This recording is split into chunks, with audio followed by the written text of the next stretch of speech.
Today on GameWorks, we talk about the Stanley Parable and what it can tell us about the narrative. No, everyone and their mom and their grandma and their grandma's dog have talked about the narrative in this game. I refuse, I won't do it. Let's spin the magical wheel of video game topics to try to find a different one.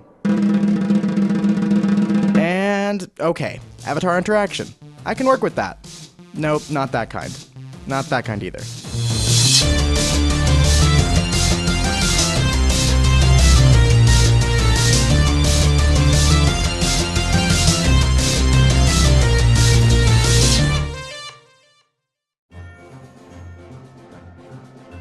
So this game is awesome, and there's so much to talk about that I could be here for hours if I tried to discuss it all. The task isn't impossible, however, if we confine ourselves to the topic given to us by the magical wheel of video game topics, the game's interesting take on the relation between you and your character, Stanley.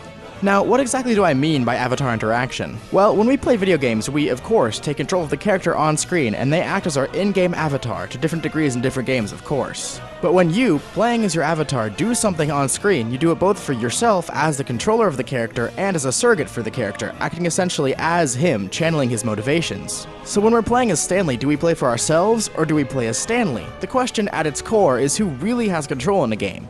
This is the question we're going to explore today. Yeah, science! First off, for the uninitiated, let's look at the game itself. You play as Stanley, an office worker who pushes buttons as he's directed by a screen in front of him. As the narrator explains, Stanley realizes that all the direction from his screens have stopped, and everyone else in his office has disappeared. Prompted by the narrator, Stanley makes his way down a hallway through the door to his office. Eventually you come to a room with two open doors in front of you. The narrator tells you that Stanley goes through the door on the left. You can go through either, but the narrator clearly tells you that you go through the door on the left. Do you follow the narrator's path, or not? Though the game gets much more tricky and complicated, this choice basically summarizes the feel of the entire game. Stanley Parable began as a Half-Life 2 mod created by Davey Wraden in 2011 and later released as an HD remake in 2013. Davey created the original mod completely alone, teaching himself the basic tools with which to create the game using online forums and wikis. The game originally came from, as Davey described in an interview, a desire to see what would happen if you could disobey the narrator. As the original game began to gain popularity, Davey was approached by William Pugh, and the two teamed up to create a graphically updated and slightly altered version of the game, with Pugh handling much of the programming and new level design. The HD remake sold 100,000 copies on the release day alone, probably because this game is so fucking great. Spoilers in the next part. To skip right to avatar relations, click the floating Gandhi head.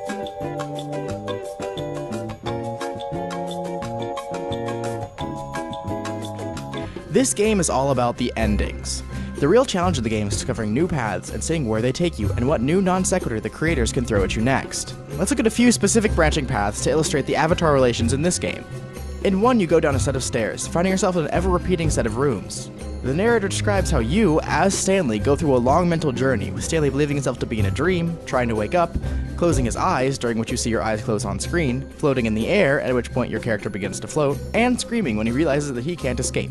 This creates a very strange effect in the player. Besides the overtly physical things the narrator describes, like floating and closing your eyes, we simply have to take his word the drama that is unfolding, apparently in front of us, but still unviewable. This forces us into questioning whether or not what the narrator is telling us can be trusted, and whether this Stanley that we are told exists actually does or not. I mean, when we see the ending where Stanley goes out into the world and into freedom, it's not too much of a stretch to imagine that we are playing as Stanley, simply guiding this independent character to a happy conclusion. But when we escape from the game and end up in a museum of the game's very creation, well, we can't accept that we're playing as Stanley anymore because that simply wouldn't make sense within the narrative that we have for Stanley, and so we begin playing as if we are ourselves. But what has changed? Nothing, really, just our perceptions of who we are controlling, ourselves or a separate character. This becomes especially clear when the narrator himself realizes that you are a player and forces you to watch a PSA about making responsible choices. Now it's not just you, even the game itself is forcing you to inspect the fact that you are not Stanley, and that Stanley himself might not actually exist. In fact, the only real confirmable character in the game is the narrator. Think of it as a very contorted version of what René Descartes says about reality. We can only know that we exist because we can only truly confirm our own thoughts. Similarly, we can only really say the narrator is a character in the game and not Stanley because the narrator is the only thing we truly directly experience. Again, not Stanley. The narrator is effectively doing what we do when we play normal games. Now, you're probably thinking,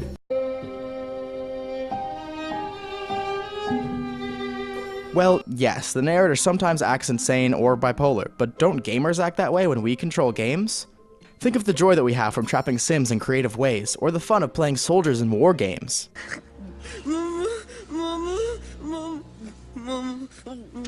From the perspective of the inhabitants of the worlds of those games, I'm sure that we look like cruel and capricious narrators of our characters. But we can't truly control our characters as ourselves in the games because we've been limited by the programming and plans of the game creators set down before we even turn the game on, making us just as ineffective as narrators as the narrator of the Stanley Parable is. The makers of the Stanley Parable have done a very clever thing, potentially unintentionally, in effectively switching the roles of the player and the game designer. Normally, we play as the ineffective narrator trying to make meaningful choices in a world that sometimes just won't let us, but we, in the Stanley Parable, really take on the role of the designer, frustrating or going with the desires of the narrator. The game very effectively analogizes the give-and-take relationship that has to exist between a game's designer and players, and through that, the game's control, or lack thereof. So I've danced around it long enough. Do we really have control of our character as a player? Well, yes, and no. We control the character, usually in a way that is consistent with our entertainment. Sometimes that means playing as we think the character would. Sometimes that means making characters do things they wouldn't normally do, like making Master Chief teabag an enemy soldier. Yeah, you like that, don't you? In the end, games are simulations of things in real life that we can't do, and so we do have some control over how we react in these simulated but often still realistic worlds. And yet we'll always still be constrained by the limitations of the game itself. So maybe I said it best earlier, as in many things, your control is dependent on your personal reactions and your continuous tug of war for control with the game designers themselves. We are our characters, but we are ourselves as well.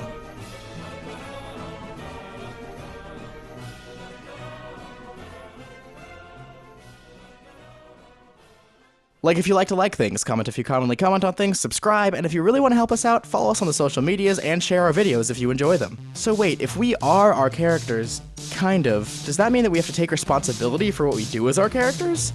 Well, maybe we'll have an episode about that. Who knows, really? I don't. Do you know? I don't know. Don't look at me. I don't know about things. Why are you watching this? Get out. Leave. I don't. Fuck you.